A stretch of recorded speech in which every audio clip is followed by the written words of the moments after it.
So it seems that this week will be a very big Warhammer 40k Codex release week. We've got both Necrons and Admech coming out alongside each other, alongside their combat patrols and character miniatures, so let's take a look at the releases and the prices.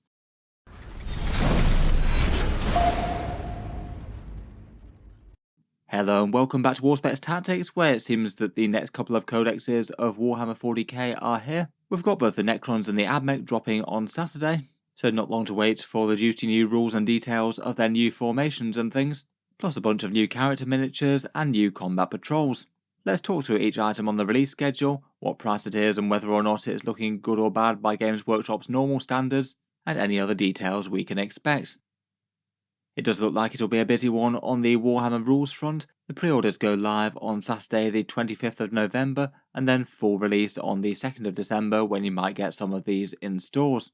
For model reveals, there aren't really too many big surprises here, barring what we've already seen. The only extra that hadn't been previously announced was the re-release of the Adeptus Necron models, the Royal Warden and the Overlord with the Tachyon Arrow. For the Admech, they get their new Codex, new Combat Patrol box, and the curious stilt-legged sniper that is the Sydonian Skatros. They will be getting some dice and data cards, though they have been delayed in some areas of the world apparently. Otherwise, for the Necrons, they get much the same, their new Codex and new Combat Patrol box, then a whole bunch of character model releases for them, Orokin the Diviner, Imitek the Stormlord, the Overlord with the Translocation Shroud, and then both the Royal Warden and the Indomitus Pattern Overlord coming to Games Workshop Web Store Direct only. Starting out with the Necrons, and their Codex release will be £35, €45 or $60. They have 47 datasheets in this one, meaning that 3 of them are being removed, and the usual extras like miniature galleries, lore, a reprint of their combat patrol rules, and crusade content for some narrative Necrons in 10th edition. As for details about the book so far, we have got a few details on rules previews and things, but we do know that there's going to be 47 datasheets, meaning that 3 of them are going away. Most people generally seem to be suspecting that they could be fine cast resin characters. I feel like models like Amrakir the Traveller, Nemesis Andrek might be some of the ones feeling most at risk, also the Locust Lord and the regular Lord on foot, given that they don't have current models on sale. I guess we'll have to see what stays and what goes when the Codex comes out. We also do know the detachment themes, which hopefully Games Workshop will give us some previews of sometime this week. There's the Standard Awakened Dynasty, then the Canoptek Court for Cryptex, the Hypercrypt Legion for a teleport support force, maybe feeling like some very Nephrek Necrons there, Annihilation Legion for Destroyers and Flayed Ones wanting to destroy all life, and finally an Obeisance Phalanx that sounded like it would be, at least in some way, character focused. I guess we'll have to wait and see what that one has in store. For the Combat Patrol, I'd say that the Combat Patrol Necrons isn't probably great news, as it's the same £95, €125 or $160 that the rest of them are. It does seem a bit of a trend with Games Workshop's offering for these, that the Combat Patrols just don't seem to be giving quite as big a deal for the models inside as they have been in the past, and this one's kind of low on the discount front. In the box you get the Overlord with Tachyon Arrow from Indomitus, 10 Warriors and 3 Scarab Swarms, 3 Scorpet Destroyers and their Canoptek Plasma Sight, and the Canoptek Doomstalker.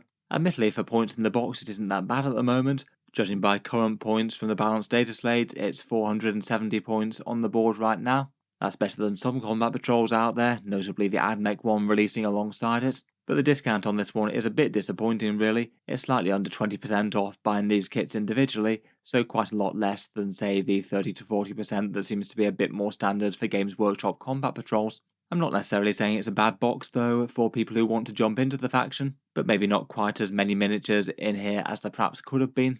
And I feel like for established Necron collectors they've probably got all the Warriors and Scorpet Destroyers that they could possibly want out of the 9th edition releases, so it might be a bit less tempting as a result. For the Necron character releases, we've got Imitek the Stormlord, £27, €35 or $45. That is the standard for Games Workshop's named character pricing rates at the moment.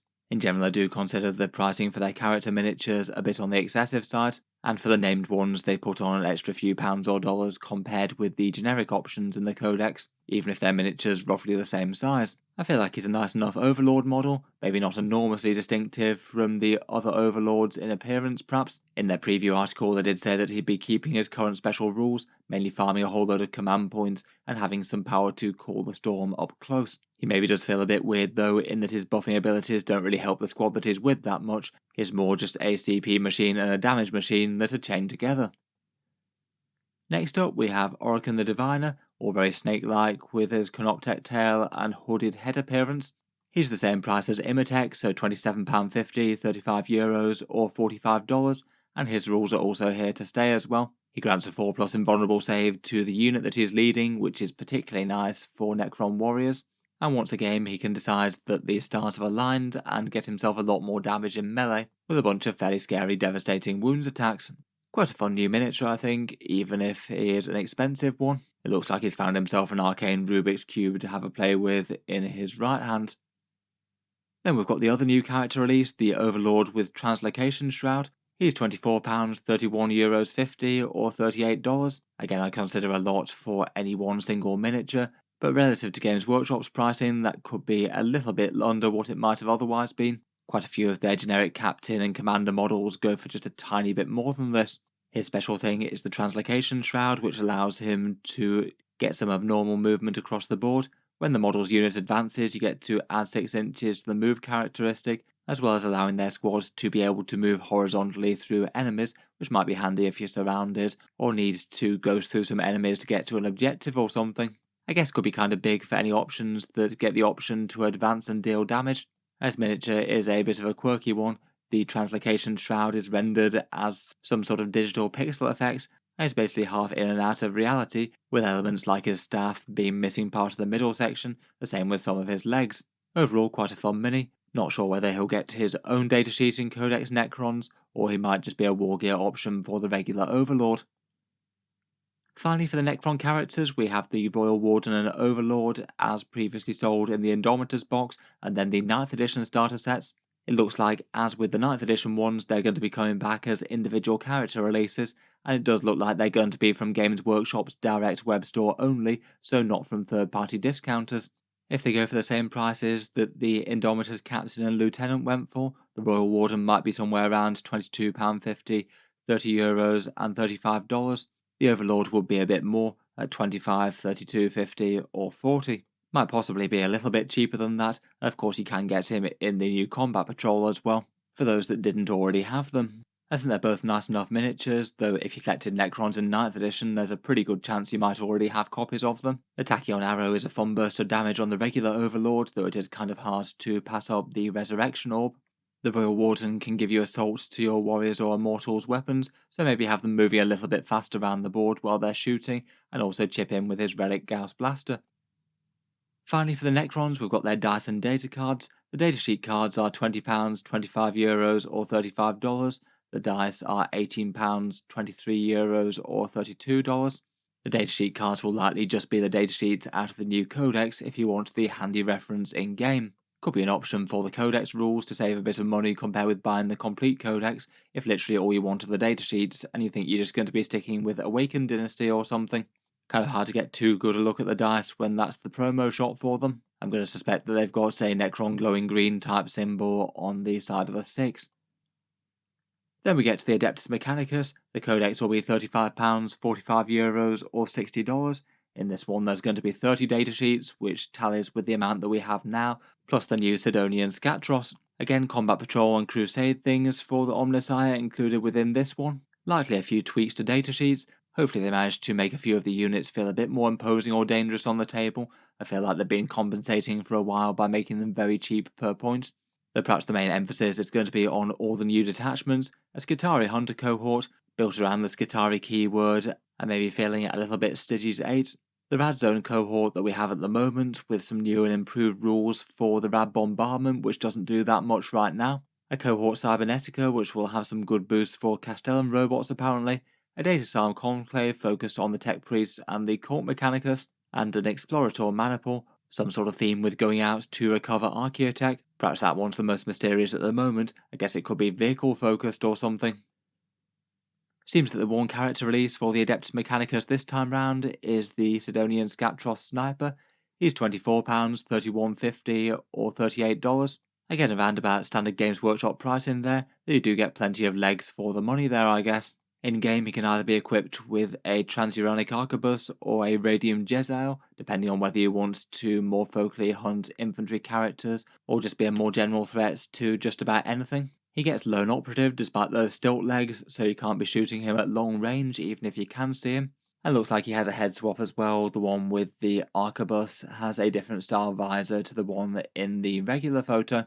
Otherwise, the rules previews from Games Workshop said that he gets reroll wound rolls against his chosen target, and he costs less than a Vindicator to field in game, which I guess would probably be expected given that his damage output does look lower than a Vindicator. He might be like a Vindicator assassin on the cheap here. I think there's a fairly reasonable chance that he is considered competitive. Generally, cheap lone operatives tend to be a good asset to the armies that can field them, so hopefully Longlegs Boy is good enough to have him included in armies for the cost. Next up, we've got Combat Patrol Adeptus Mechanicus. This one is the standard Games Workshop pricing of £95, €125 and $160. In this one, you get the Tech Priest Manipulus, 10 Skitarii Rangers that you could also build as Vanguard, 5 Taraxi that can be built as the Sterilizers or Skystalkers, and the Cerberus Raiders that can also be built as Sulphur Hounds. Again, like the Necrons one, I feel like this one's numbers don't really add up too well compared with the other Combat Patrols out there. I do think that the models are quite fun sculpts. The Cerberus Riders are pretty cool. The back-winged Taraxi are impressive miniatures, even if they do take quite a long time to paint. But the discount on the box set is kind of low at 27%, putting it as one of the lower discounted Combat Patrols out of them. But perhaps the biggest problem is Games Workshop's choice of kit here. I'd generally say that models like the Taraxi and the Cerberus will be considered as some of the most expensive ones for what you get in the box. At least at the moment, they don't really cost all that many points in game, and that puts the Admech Combat Patrol here as only 270 points overall. That will be the single lowest one in Warhammer 40k, just for getting points on the table and progress towards a completed army. I must admit it does feel like a bit of a disappointment here, really. I think it would have been a really nice move if Games Workshop gave Admech an extra generous Combat Patrol, just to compensate them for being such an expensive army to collect overall, but it does seem that this one is maybe a tiny bit weak on the discount, and very low on the points on the board. I still think it's nice enough, and I'd certainly pick one up if I was jumping into Admech in a big way, but I feel like there was room for improvement with this one perhaps. Finally, we've got the Admech dice and datasheet cards as well. The dice you can see do have the symbol of the Omnissiah on the 6 there. These ones haven't actually had their prices fully revealed yet, but seems kind of likely that they might be similar to the Necrons in the price. I guess there's at least a small chance that the datasheet cards cost a bit less given that there's far less of them. Again, the datasheet cards could be an economical way to get your hands on the rules if you don't want the rules for every single detachment in print, and as ever, Games Workshop dice are very much priced at a luxury.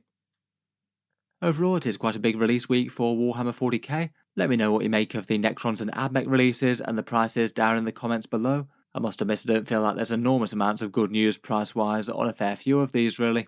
Hopefully they start giving us a few more details as to the codex contents over the course of the week, and I'll certainly be looking forward to reviewing the codexes in full on the channel as soon as we get news.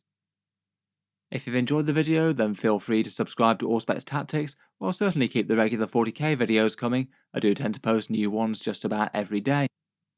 Finally, if you have been enjoying all the videos on the channel and you'd like to help keep them coming, I would just like to mention that Auspex Tactics does have a Patreon page as well, and you can find that linked in the video description, links down below.